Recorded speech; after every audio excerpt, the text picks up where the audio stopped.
Hello everyone, एक बार फिर से स्वागत है आपका अपने यूट्यूब चैनल साइंस गुरु रवि में। गाइज, हम सर्कुलेटरी सिस्टम के बारे में पढ़ रहे थे, यानी कि परिसंचरण तंत्र के बारे में पढ़ रहे थे। कल मैंने आपको सर्कुलेटरी सिस्टम के बारे में बताया था कि एक्चुअली में सर्कुलेटरी सिस्टम क्या होता है। सिस्टम का मतलब होता है ग्रुप ऑफ ऑर्गन्स, अंगों का समूह है, और सर्कुलेटरी का मतलब होता है सर्कुलेशन, यानी कि परिसंचरण। तो ऐसे अंगों का समूह है जो सर्कुलेशन में हेल्प करता है। ऐसे अंगों के समूह को क्या कहा जाता है?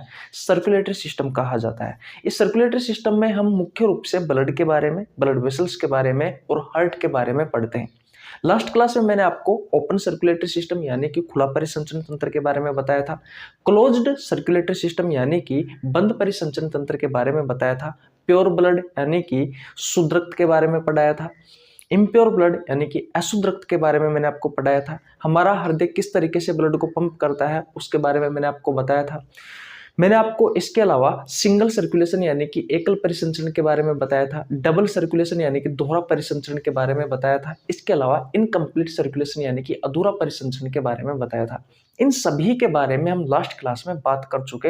हमारा कंप्लीट सर्कुलेटरी सिस्टम का इंट्रोडक्शन कंप्लीट हो चुका है।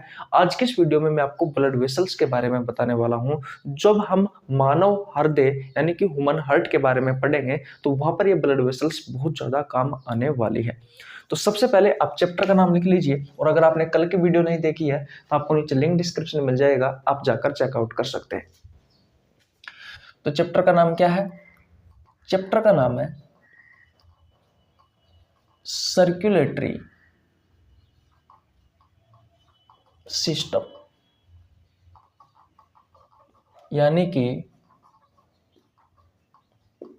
परिसंचरण तंत्र।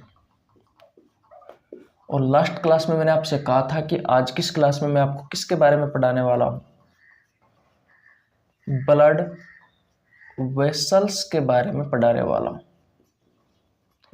यानी कि रुधिर वाहिकाओं के बारे में पढ़ाने वाला हूं। जो रुधिर वाहिकाएं होती है उनके बारे में पढ़ाने वाला हूं। अब सबसे पहले हमारे दिमाग में क्वेश्चन आता है कि भाई ब्लड वेसल्स क्या है, रुधिर वाहिका क्या है? तो ध्यान से समझना मेरी बात। लास्ट क्लास में मैंने आपको बताया था कि आपका जो सर्कुलेटरी सिस्टम होता है, जो सर्कुलेटरी सिस्टम है, ये सर्कुलेटरी सिस्टम दो प्रकार का होता है। एक होता है ओपन सर्कुलेटरी सिस्टम और एक होता है क्लोज्ड सर्कुलेटरी सिस्टम। ये CS का मतलब सर्कुलेटरी सिस्टम है। तो ओपन सर्कुलेटरी सिस्टम क्या है? तो ओपन सर्कुलेटरी सिस्टम में जो ब्लड होता है वो सेल और टिश्यू के मध्य आपस में आपके पूरे शरीर में घूमता रहता है खुले में। लेकिन क्लोज्ड सर्कुलेटरी सिस्टम में क्या होता है? इसे छोटे छोटे से पाइप होते हैं। ऐसे क्या होते हैं? ऐसे छोटे छोटे से पाइप होते हैं, और इन पाइप में पैक होकर के आपका ब्लड घूमता रहता है। इन पाइप में आपका पैक होकर के ब्लड घूमता रहता है पूरे शरीर में। तो हमने इन पाइपों को क्या कहा था? इन पाइप को ही ब्लड वेसल्स कहा था।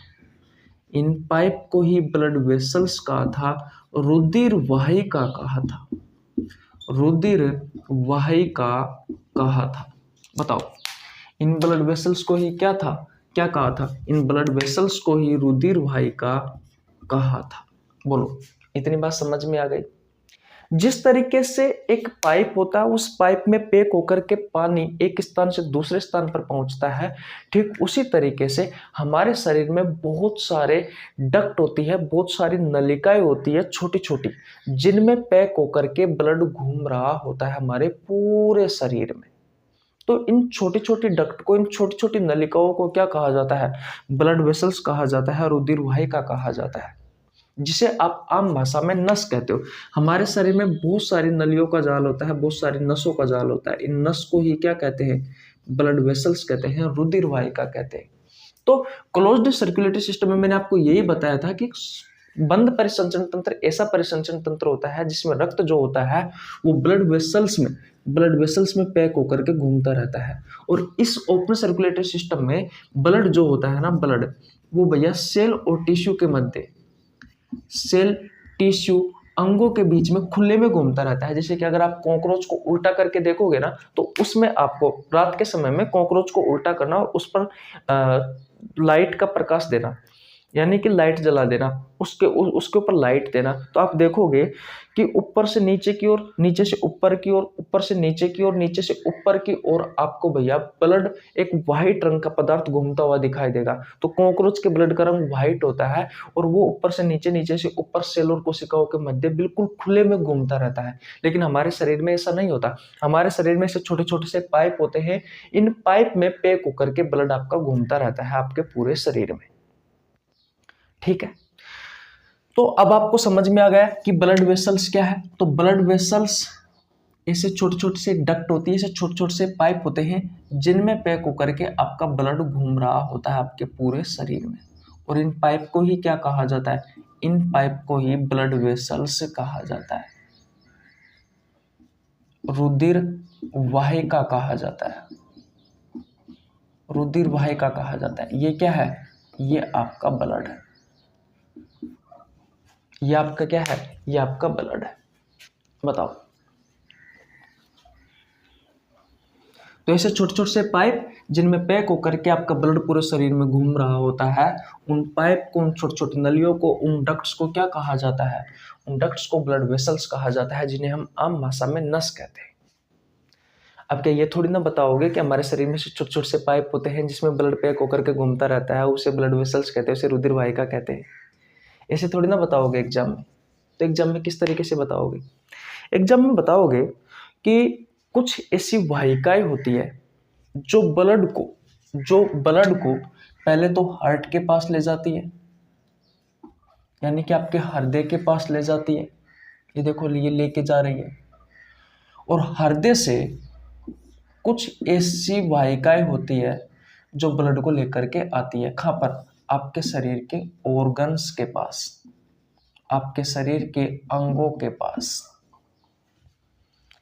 तो आप ये कह सकते हो कि कुछ ऐसी वाहिकाएं जो अशुद्ध रक्त को, अब अशुद्ध रक्त मैंने आपको बताया था, इम्प्योर ब्लड क्या होता है, दोबारा से समझ लीजिए, अभी काम आने वाली चीज है। इम्प्योर ब्लड का मैं बार बार यूज में लूंगा। इम्प्योर ब्लड को कहा जाता है अशुद्ध रक्त। ये अशुद्ध रक्त ऐसा रक्त होता है जिसमें कार्बन डाइऑक्साइड गैस की मात्रा ज्यादा होती है और ऑक्सीजन गैस की मात्रा कम होती है। ऐसे ब्लड को इम्प्योर ब्लड या अशुद्ध रक्त कहा जाता है। इसे डीऑक्सीजनेटेड ब्लड भी कहा जाता है। ठीक है, और एक होता है प्योर ब्लड। प्योर ब्लड यानी कि शुद्ध रक्त। ये शुद्ध रक्त ऐसा रक्त होता है जिसमें ऑक्सीजन गैस की मात्रा तो होती है ज्यादा और कार्बन डाइऑक्साइड गैस की मात्रा होती है कम। तो हमारे शरीर के अंगों से अशुद्ध रक्त को ऐसी वाहिकाएं जो अशुद्ध रक्त को हृदय तक लेकर के जाती है और हृदय से शुद्ध रक्त को आपके अंगों तक पहुंचाती है, ऐसी वाहिकाओं को क्या कहा जाता है? ब्लड वेसल्स कहा जाता है, रुधिर वाहिका कहा जाता है। कोई नहीं पूछेगा, ये चीज आपको याद होती है तो ठीक है, नहीं होती है तो ठीक है। बस आप तो इतना याद कर लीजिए कि ऐसी छोटी छोटी सी डक्ट, ऐसी छोटी छोटी सी नलिकाएं जिनमें ब्लड पैक होकर के आपके पूरे शरीर में घूमता रहता है, इनको ही क्या कहा जाता है? इन डक्ट को, इन वाहिकाओं को ही क्या कहा जाता है? ब्लड वेसल्स कहा जाता है, रुधिर वाहिका कहा जाता है। ठीक है, किसी को कोई प्रॉब्लम यहाँ तक? बिल्कुल नहीं होनी चाहिए, बिल्कुल नहीं होनी चाहिए। अब देखो भैया, ये जो ब्लड वेसल्स होती है ना, 3 टाइप की होती है। ये कितने टाइप की होती है? तो 3 टाइप की होती है, यानी कि 3 प्रकार की होती है। कौन कौन सी? एक होती है आर्टरी, एक है तो धमनी लिख सकते हो, आर्टरी लिख सकते हो, और बहुत सारी है तो आर्टरीज लिख सकते हो, धमनी। दूसरी होती है वेन्स, यानी कि सिराएं, और तीसरी होती है कैपिलरीज।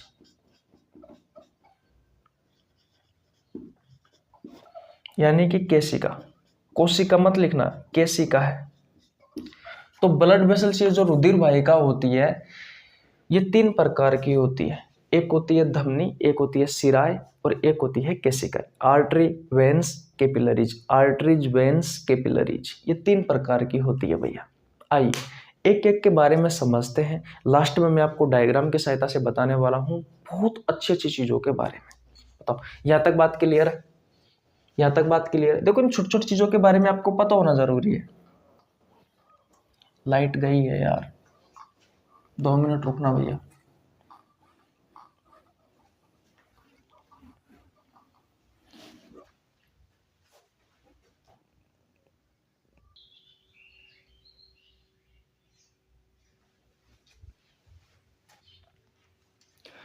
देखो भैया, लाइट चली गई थी, मैं आपको पढ़ा रहा था आर्टरी के बारे में। तो हेडिंग क्या लगाओगे? आर्टरी। एक नंबर पर आर्टरी का मतलब होता है धमनी। भाई, ब्लड वेसल्स के बारे में हमने जाना कि ब्लड वेसल्स क्या होती है। तो ऐसी डक्ट होती है जिनमें पैक होकर के ब्लड आपके पूरे शरीर में घूमता रहता है। और अब ये ब्लड वेसल्स जो है ये 3 प्रकार की होती है। एक होती है आर्टरी, दूसरी होती है वेन्स और तीसरी होती है कैपिलरीज, यानी कि केशिका। तो सबसे पहले हम आर्टरी के बारे में पढ़ेंगे, धमनी के बारे में पढ़ेंगे कि भाई धमनी होती क्या है। तो ये तो आपको पता है कि ये एक प्रकार की ब्लड वेसल्स है, यानी कि रुधिर वाहिका है। इसमें होकर भी भैया ब्लड आपके शरीर में घूमता रहता है। लेकिन किस प्रकार का ब्लड? तो मैंने आपको बताया था कि ब्लड 2 प्रकार का होता है, एक प्योर ब्लड और एक इम्प्योर ब्लड। ये बहुत काम की चीज है, मैं बार बार इसी वजह से बता रहा हूं ताकि आपको याद हो जाए। प्योर ब्लड को शुद्ध रक्त कहा जाता है और इम्प्योर ब्लड को अशुद्ध रक्त कहा जाता है। तो शुद्ध रक्त ऐसा रक्त होता है जिसमें ऑक्सीजन गैस की मात्रा क्या हो? ज्यादा हो, और कार्बन डाइऑक्साइड गैस की मात्रा क्या हो? कम हो। अशुद्ध रक्त ऐसा रक्त होता है जिसमें कार्बन डाइऑक्साइड गैस की मात्रा ज्यादा हो और ऑक्सीजन गैस की मात्रा कम हो। तो जितनी भी धमनियां हैं, जितने भी आर्टरीज हैं, इन सभी में प्योर ब्लड होता है। इन सब में प्योर ब्लड होता है, यानी कि शुद्ध रक्त होता है। और इस शुद्ध रक्त को एक अन्य नाम से भी जाना जाता है, वो है ऑक्सीजनेटेड ब्लड, यानी कि ऑक्सीजन युक्त रुधिर। और इस इम्प्योर ब्लड को डीऑक्सीजनेटेड ब्लड भी कहा जाता है, ऑक्सीजन विहीन रुधिर। तो इस चीज के बारे में भी आपको पता होना जरूरी है। तो धमनी जो होती है इसमें प्योर ब्लड होता है भैया, शुद्ध रक्त होता है। और शुद्ध रक्त ऐसा रक्त होता है जिसमें कार्बन डाइऑक्साइड गैस की मात्रा क्या होती है? कम होती है, और ऑक्सीजन गैस की मात्रा क्या होती है? अधिक होती है।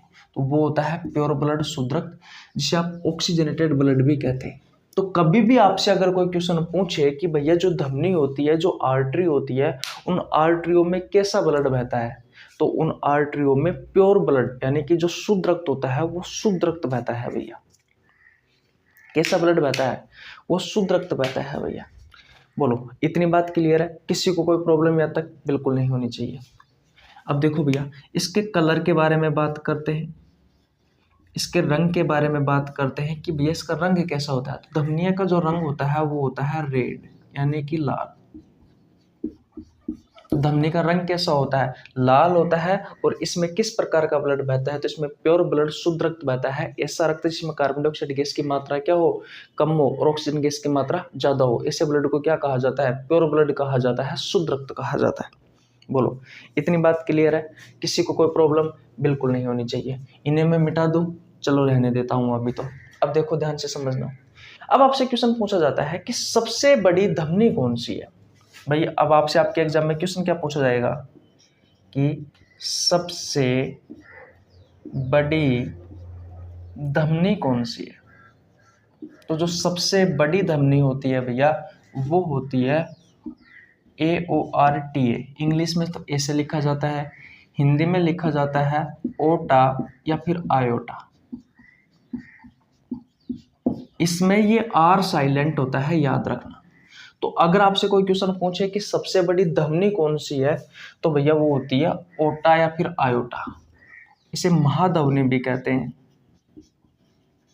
इसे महाधमनी भी कहते हैं। इतनी बात क्लियर है? अब आपसे क्वेश्चन पूछा जाता है कि भैया ये जो धमनी होती है कहाँ जुड़ी हुई होती है, यानी कि हमारे हृदय से किस जगह पर कनेक्ट होती है। इसे मैं मिटा देता हूं, अब ध्यान से समझना,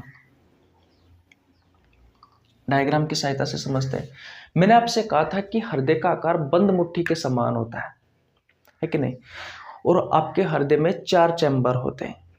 अब मैं यहाँ पर हृदय का डायग्राम बना रहा हूँ, है कि नहीं है। अब जैसा बुक में है वैसा तो नहीं बना रहा, लेकिन आपको समझने में आसानी रहे ऐसा डायग्राम बना रहा हूँ। तो मान लीजिए ये आपका हृदय है और आपके हृदय के 4 चैम्बर है। कितने चैम्बर है? 4 चैम्बर है। ये राइट एट्रियम, ये राइट वेंट्रिकल, ये लेफ्ट एट्रियम और ये लेफ्ट वेंट्रिकल। दायां आलिंद दायां नीले, बायां आलिंद बायां नीले। कल की क्लास में मैंने इनके बारे में बहुत अच्छे से पढ़ाया था, ठीक है। अब क्या याद रखना है कि राइट तरफ आपके हृदय के 4 चैम्बर होते हैं, एक राइट एट्रियम, एक राइट वेंट्रिकल, एक लेफ्ट एट्रियम और एक लेफ्ट वेंट्रिकल, ठीक है। तो दाईं तरफ यानी कि राइट तरफ जो ब्लड होता है ना आपके हृदय के चैम्बरों में, वो होता है भैया अशुद्ध रक्त यानी कि इम्प्योर ब्लड। ऐसा ब्लड जिसमें कार्बन डाइऑक्साइड गैस की मात्रा क्या हो? ज्यादा हो। ऐसा ब्लड होता है भैया आपके हृदय के दाएं चैम्बरों में यानी कि राइट चैम्बर में। राइट में 2 चैम्बर होते हैं, एक राइट एट्रियम और एक राइट वेंट्रिकल।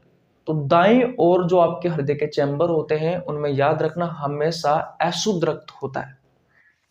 दूसरी चीज आपको क्या याद रखनी है कि आपके हृदय के बाईं ओर वाले जो चैम्बर होते हैं, जो लेफ्ट चैम्बर होते हैं, उनमें इम्प्योर ब्लड बहता है। इम्प्योर नहीं, इम्प्योर ब्लड तो यही है जिसमें कार्बन डाइऑक्साइड गैस की मात्रा ज्यादा और ऑक्सीजन गैस की मात्रा कम हो, वो होता है इम्प्योर ब्लड। इनमें प्योर ब्लड बहता है, और प्योर ब्लड ऐसा ब्लड होता है जिसमें ऑक्सीजन गैस की मात्रा ज्यादा होती है।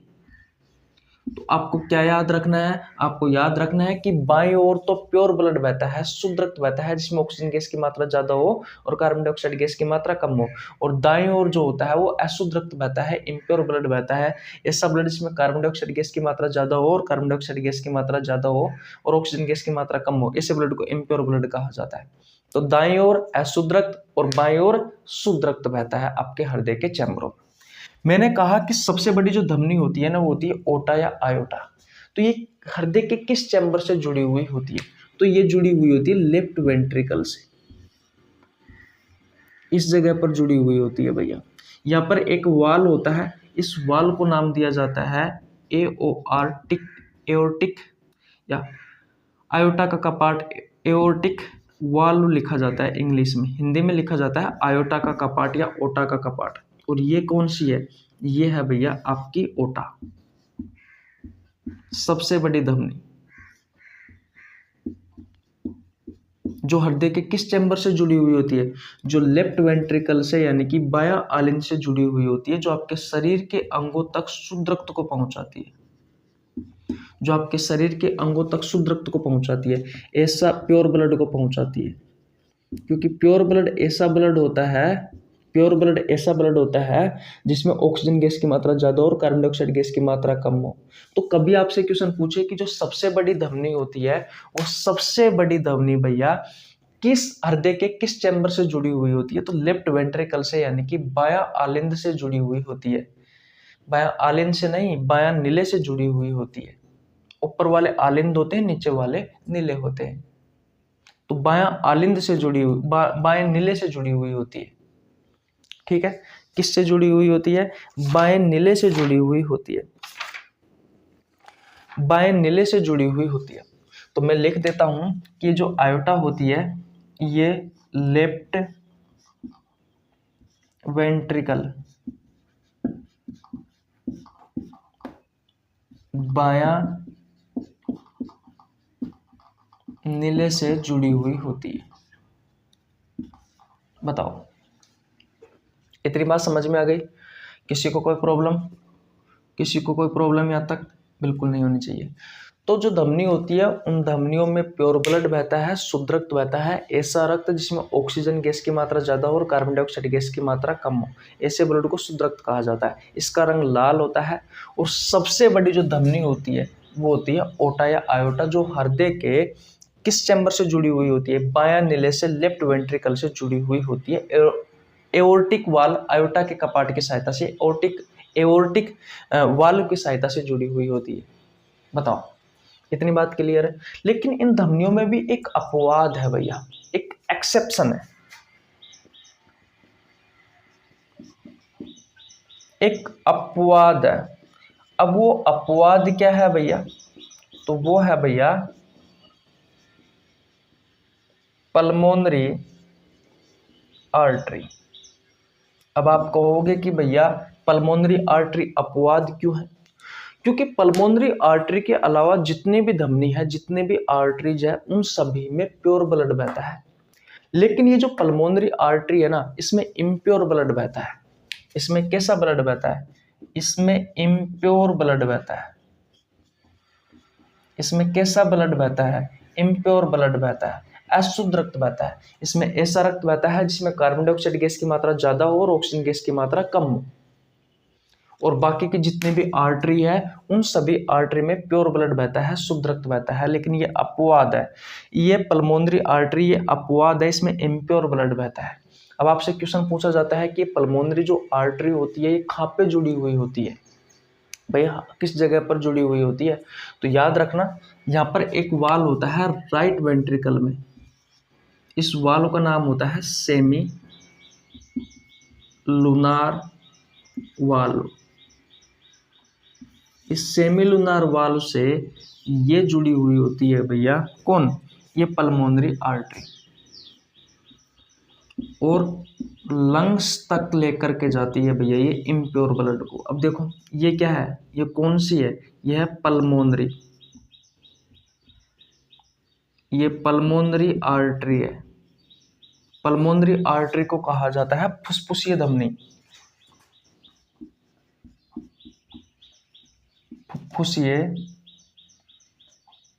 फुफ्फुसीय धमनी, हिंदी में सही लिख लेना आप, या फिर फेफड़ों की धमनी बोला जाता है। तो पल्मोनरी आर्टरी हृदय के किस चैम्बर से जुड़ी हुई होती है? ये हृदय के राइट वेंट्रिकल, यानी कि ये जुड़ी हुई होती है भैया दायां नीले से।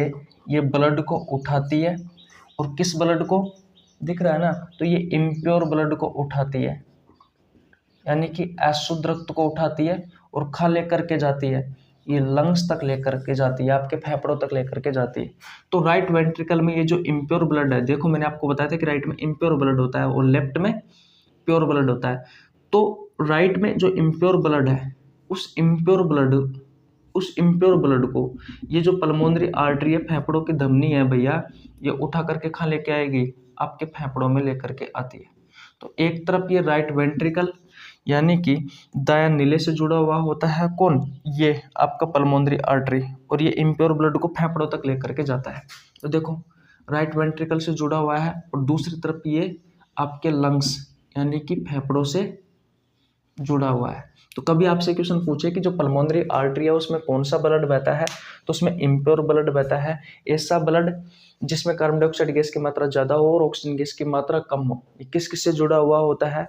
तो ये राइट वेंट्रिकल यानी कि दायां नीले से अशुद्ध रक्त को उठा करके कहाँ पे लेकर के आता है? या आपके फेफड़ों के पास लेकर के आता है, या आपके लंग्स के पास लेकर के आता है। बताओ, तो इतनी सारी चीजें आपको भैया आर्टरी में याद रखनी है, इतनी सारी चीजें आपको आर्टरी में याद रखनी है। आगे समझ में आर्टरी? किसी को कोई प्रॉब्लम यहाँ तक? बिल्कुल भी नहीं होनी चाहिए, बिल्कुल भी नहीं होनी चाहिए भैया, बिल्कुल भी नहीं होनी चाहिए। एक बार और बताऊं, देखो आर्टरी में प्योर ब्लड बहता है, शुद्ध रक्त बहता है, ऐसा रक्त जिसमें ऑक्सीजन गैस की मात्रा ज्यादा हो और कार्बन डाइऑक्साइड गैस की मात्रा कम हो। तीर का निशान नीचे की ओर है तो कम है, ऊपर की ओर है तो ज्यादा है। इसका रंग जो होता है वो लाल होता है। सबसे बड़ी जो धमनी होती है वो ओटा होता है, जो लेफ्ट वेंट्रिकल से जुड़ा हुआ होता है, हृदय के लेफ्ट वेंट्रिकल से, हृदय के बायां नीले वाले चैम्बर से जुड़ा हुआ होता है, जो भैया शुद्ध रक्त को आपके शरीर के अंगों तक पहुंचाने का काम करता है। ठीक है, एक्सेप्शन है इसमें, अपवाद है पल्मोनरी आर्टरी। सभी धमनियों में शुद्ध रक्त बहता है, लेकिन ये पल्मोनरी आर्टरी में इम्प्योर ब्लड बहता है। इस पल्मोनरी आर्टरी को फुसफुसीय धमनी या फेफड़ों की धमनी कहा जाता है, और ये दायां नीले से अशुद्ध रक्त को उठा करके आपके फेफड़ों तक लेकर के जाती है। मैंने डायग्राम की सहायता से आपको समझा दिया है। आर्टरी समझ में आ गई? किसी को कोई प्रॉब्लम? बिल्कुल नहीं। देखो ये चीजें आपको याद होना जरूरी है, सबसे बड़ी धमनी कौन सी है, फेफड़ों की धमनी कौन सी है, क्योंकि जब मैं आपको हृदय के बारे में पढ़ाऊंगा तो वहां पर ये सारी चीजें काम आएगी। ठीक है, स्क्रीनशॉट ले लीजिए भैया। चलो भैया, आर्टरी समझ में आ गई, मिटा दूं, ठीक है। 2 नंबर पर देखो, 2 नंबर पर मैंने आपको क्या बताया था, वेन्स यानी कि सिराएं। देखो भैया, ये चीजें तो समझ में आ गई ना, बताओ यहां तक की चीजें समझ में आ गई। ये डायग्राम आपको लास्ट में बनाना पड़ेगा भैया, इसलिए अभी से ही समझ लो। मैं आपको बहुत आसान भाषा में पढ़ाने की कोशिश कर रहा हूं। दूसरा होता है भैया वेन्स यानी कि सिराएं। धमनी में मैंने आपको क्या बताया था, मैंने धमनी में बताया था कि धमनियों में प्योर ब्लड बहता है यानी कि शुद्ध रक्त बहता है। ऐसा रक्त जिसमें ऑक्सीजन गैस की मात्रा ज्यादा हो और कार्बन डाइऑक्साइड गैस की मात्रा कम हो, ऐसा ब्लड बहता है धमनियों में। तो सिराओं में कैसा ब्लड बहेगा, सिराओं में बहता है भैया इम्प्योर ब्लड, इम्प्योर ब्लड बहेगा यानी कि अशुद्ध रक्त बहेगा। और अशुद्ध रक्त ऐसा रक्त होता है जिसमें कार्बन डाइऑक्साइड गैस की मात्रा ज्यादा होती है और ऑक्सीजन गैस की मात्रा कम होती है। इस इम्प्योर ब्लड को, इस अशुद्ध रक्त को डीऑक्सीजनेटेड ब्लड भी कहा जाता है। याद करो तो ठीक है, नहीं करो तो कोई दिक्कत वाली बात नहीं है। और प्योर ब्लड को ऑक्सीजनेटेड ब्लड भी कहा जाता है, जो मैं आपको पहले बता चुका। तो जितने भी सिराएं हैं उन सभी सिराओं में याद रखना मेरे भाई किस प्रकार का ब्लड बहता है, इम्प्योर ब्लड बहता है, अशुद्ध रक्त बहता है, ऐसा रक्त है जिसमें कार्बन डाइऑक्साइड गैस की मात्रा ज्यादा हो और ऑक्सीजन गैस की मात्रा कम हो। ठीक है, अब देखो इसका कलर कैसा होता है, कैसे पहचानोगे, तो ये भैया आपको ब्लू दिखाई देती है, नीले रंग की दिखाई देती है।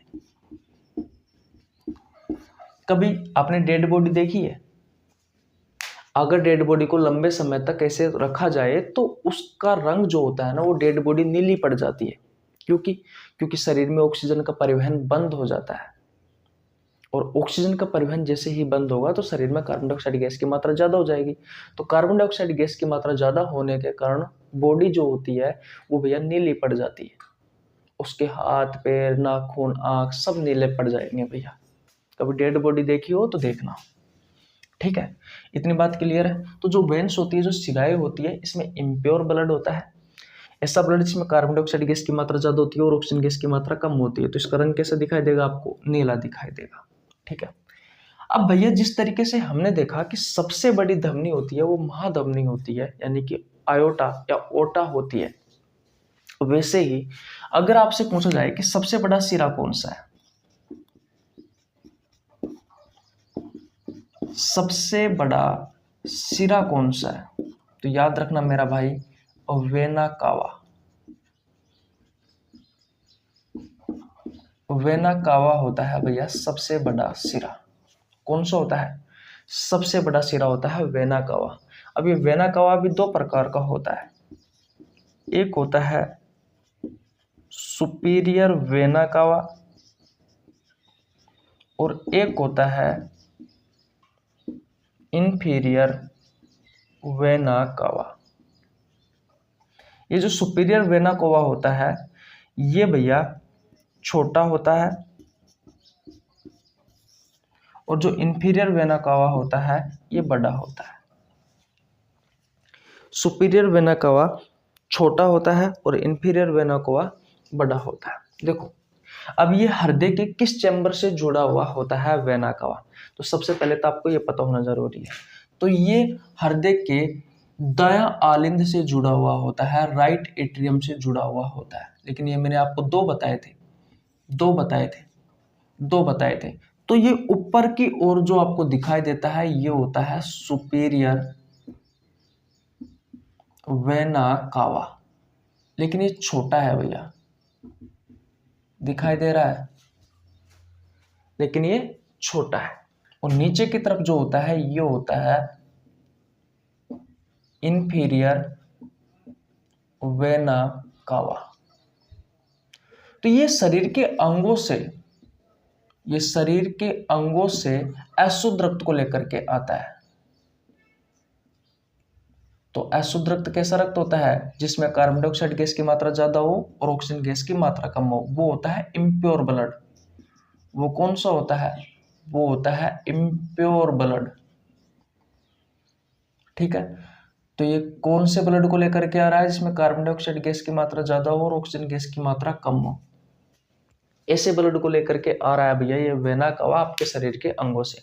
अब सुपीरियर वेना कवा ऊपर होता है, इंफीरियर वेना कवा नीचे की ओर लगा हुआ होता है हमारे हृदय के दायां आलिंद में, यानी कि राइट एट्रियम में।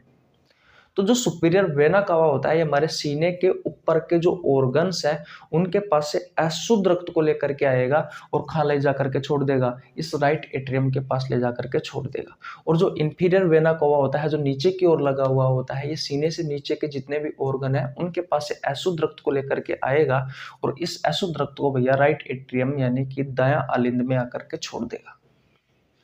तो किस चैम्बर से जुड़ा हुआ होता है ये वेना कवा? तो ये राइट एट्रियम से जुड़ा हुआ होता है भैया। किससे? यहाँ पे लिख देता हूँ, बता दिया लिखना क्या है, चलो लिख देता हूँ। राइट एट्रियम, इसे ओरिकल भी कहा जाता है और इस एट्रियम को, तो राइट एट्रियम यानी कि दायां आलिंद। ठीक है, अब क्या इसमें भी कोई अपवाद है क्या? जिस तरीके से हमने धमनियों में अपवाद देखा वैसे ही क्या आपको शिराओं में भी अपवाद देखने को मिलता है क्या? जी हाँ भैया, आपको शिराओं में भी अपवाद, एक्सेप्शन,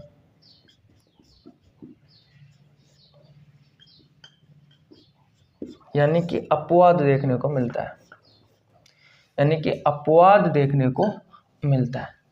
अब क्या अपवाद आपके दिमाग में क्वेश्चन आ रहा होगा? तो अपवाद होता है भैया पल्मोनरी वेन्स। पल्मोनरी वेन्स,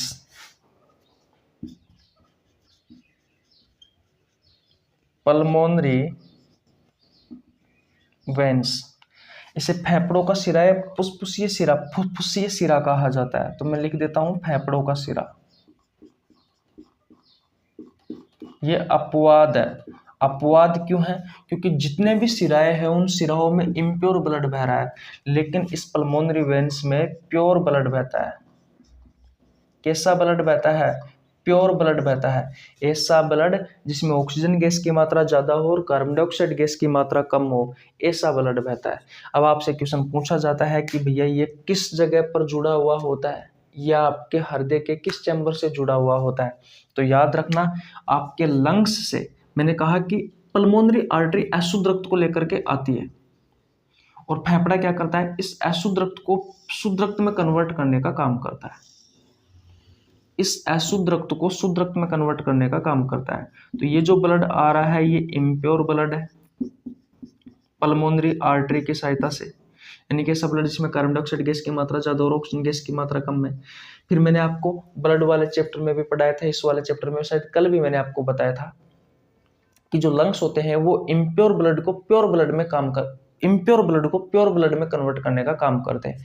किस तरीके से कन्वर्ट होता है ये इम्प्योर ब्लड प्योर ब्लड में? तो वो रेस्पिरेटरी सिस्टम वाले चैप्टर जब पढ़ाऊंगा तब आपको बहुत अच्छे से समझ में आएगा। तो इम्प्योर ब्लड को प्योर ब्लड में कन्वर्ट कर दिया किसने? आपके फेफड़ों ने, यानी कि शुद्ध रक्त में कन्वर्ट कर दिया अशुद्ध रक्त को। शुद्ध रक्त ऐसा रक्त होगा जिसमें ऑक्सीजन गैस की मात्रा ज्यादा है और कार्बन डाइऑक्साइड गैस की मात्रा क्या है? कम है। तो भैया ये जो पल्मोनरी वेन्स होती है ना,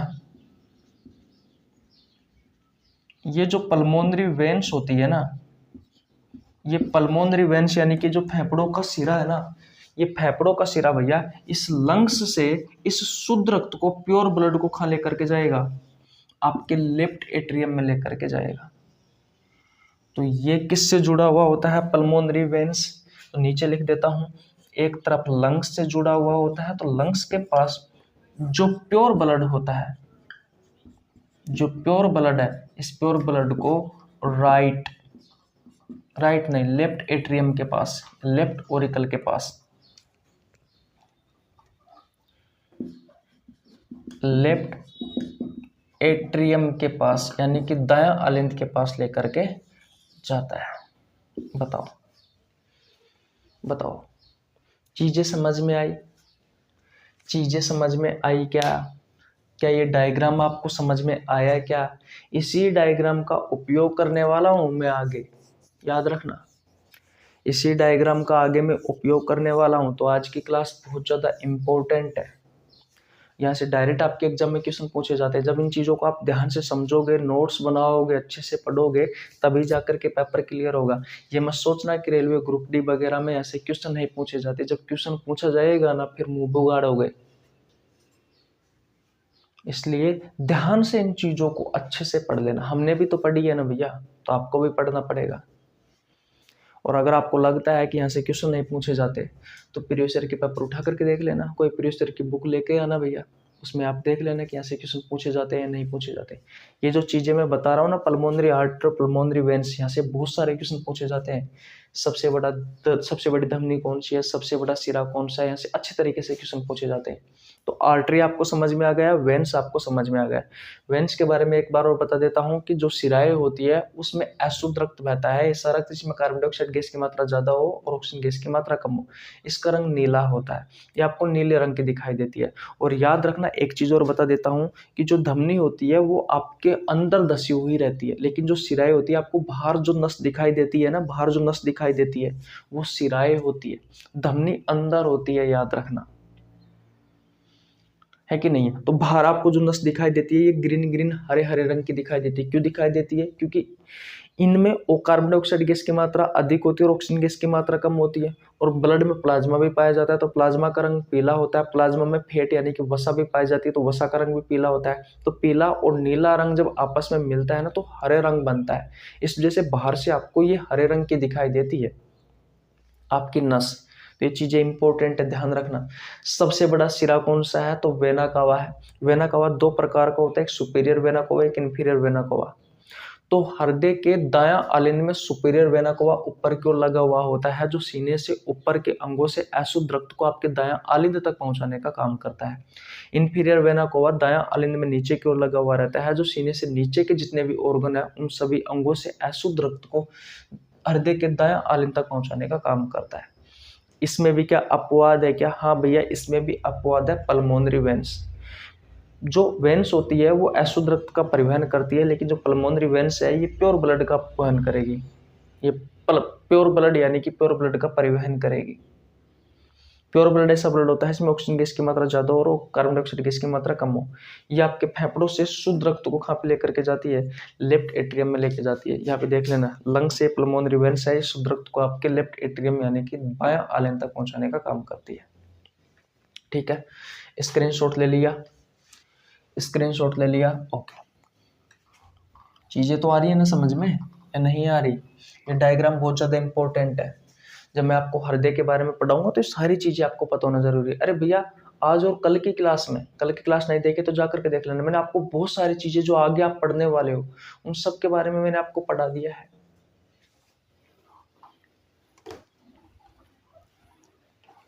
यहाँ से आपको चीजें समझ में आ जाएगी भैया, आसान हो जाएगा आप सबके लिए। अब देखो, जो नंबर 3 पर है वो होती है आपकी कैपिलरीज,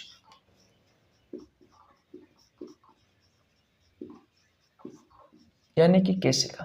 अब ये केशिका इतनी इंपॉर्टेंट नहीं है, ये सबसे छोटी व पतली ब्लड वेसल्स होती है। पहली चीज तो आपको क्या याद रखना है कि ये सबसे छोटी होती है और पतली ब्लड वेसल्स होती है, यानी कि पतली रुधिर वाहिका होती है। ठीक है, इसका काम क्या होता है? तो ये धमनी को और सिरा को जोड़ने का काम करती है। ये धमनी को और सिरा को जोड़ने का काम करती है। अब मुझे ये बताओ कि धमनी में किस प्रकार का ब्लड बहता है? तो आप कहोगे कि भैया धमनी में तो प्योर ब्लड बहता है। ठीक है, प्योर ब्लड ऐसा ब्लड होता है जिसमें ऑक्सीजन गैस की मात्रा ज्यादा होती है। सिराओं में कौन सा ब्लड बहता है? तो आप कहोगे कि इम्प्योर ब्लड बहता है। इम्प्योर ब्लड बहता है यानी कि ऐसा ब्लड जिसमें कार्बन डाइऑक्साइड गैस की मात्रा ज्यादा होती है। तो जब ये धमनी को और सिरा को आपस में जोड़ेगा तो भैया इसमें प्योर ब्लड भी आएगा और इम्प्योर ब्लड भी आएगा, यानी कि दोनों मिक्स वाला ब्लड आएगा इसमें, यानी कि मिक्स्ड ब्लड आएगा। तो इस सिराओं में इस केशिकाओं में भैया मिक्स वाला ब्लड बहता है। ऐसा ब्लड जिसमें ऑक्सीजन गैस की मात्रा ज़्यादा होती है वो भी बहता है, और ऐसा ब्लड जिसमें कार्बन डाइऑक्साइड गैस की मात्रा ज़्यादा होती है वो भी बहता है। यानी कि प्योर ब्लड और इम्प्योर ब्लड दोनों प्रकार का ब्लड बहता है। तो ये चीज़ें आपको याद रखनी है, ठीक है। तो धमनी में प्योर ब्लड बहता है, सिराओं में इम्प्योर ब्लड बहता है, और जो कैपिलरी जो केशिका होती है उसमें भैया याद रखना मिक्स वाला ब्लड बहता है। अब आप सोच रहे होंगे कि भैया इसका कलर कैसा होता है, इसका कलर कैसा होता है। तो देखो इसका कलर कोई फिक्स नहीं है। अगर मान लीजिए कोई ऐसा ब्लड है जिसमें कोई ऐसा ब्लड है भैया जिसमें कोई ऐसा ब्लड है जिसमें ऑक्सीजन गैस की मात्रा ज़्यादा है तो वो आपको ज़्यादा लाल दिखाई देगा, और कोई ऐसा ब्लड है जिसमें भैया कार्बन डाइऑक्साइड गैस की मात्रा ज़्यादा है तो वो आपको कम लाल दिखाई देगा, है कि नहीं। तो इस तरीके से डार्क लाल दिखाई देगा। इस तरीके से आप बता सकते हो कि इसका कलर कोई निश्चित नहीं है। इसके अलावा आपको क्या याद रखना है कि ये ऑक्सीजन और जो पोषक तत्व होते हैं, इन पोषक तत्वों को ये जो केशिका होती है भैया ये कहाँ पहुँचाती है, आपके सेल्स, आपके टिश्यूज, आपके ऑर्गन्स के पास पहुँचाने का काम करती है। तो बस आपको ये इतनी सी चीज़ें याद रखनी है। अगर आप इतनी सी चीज़ें याद रख लेते हो तो फिर कोई दिक्कत वाली बात नहीं है, फिर कोई दिक्कत वाली बात नहीं है। तो धमनी, सिरा, केशिका, ब्लड वेसल्स के बारे में क्या आज की लेक्चर आपको समझ में आया।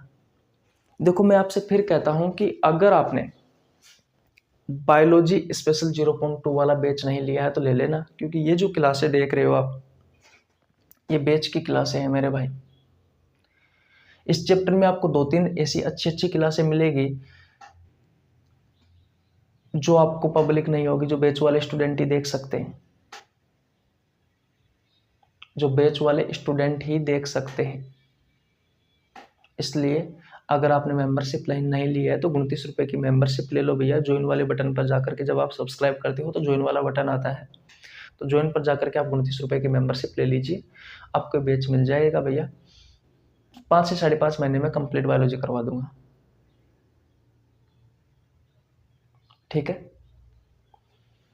तो बस आज यहीं तक ही रखते हैं। अगर आपको वीडियो अच्छी लगी हो तो वीडियो को लाइक कर देना, आपके छोटे भाई के लिए प्यारा सा कमेंट कर देना, चैनल पर नहीं है तो चैनल को जरूर सब्सक्राइब कर लेना, बेल आइकन को प्रेस कर लेना ताकि आपके पास हमारी वीडियो का नोटिफिकेशन टाइम टू टाइम पहुंच सके। टेलीग्राम चैनल ज्वाइन नहीं किया तो टेलीग्राम चैनल ज्वाइन कर लेना। रेलवे से संबंधित जरूरी सूचनाएं आपको सबसे पहले मिल जाती है।